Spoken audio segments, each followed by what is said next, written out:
Welcome to today's tutorial where I'll guide you on creating a quick mirror material in Blender. Let's dive right in.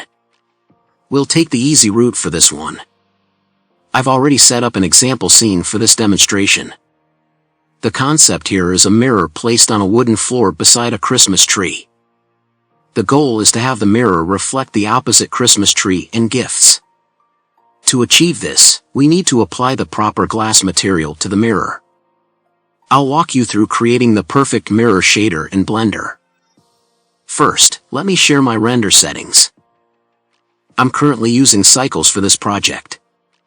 Select the object to which we'll apply the mirror shader. Navigate to the Material Properties tab. Create a new material. For the base color, set hue and saturation to 0. The value is 0.8. Metallic is set to 1. Roughness is set to 0. IOR is 1.450. Under Specular, change Multi-Scatter GGX to GGX.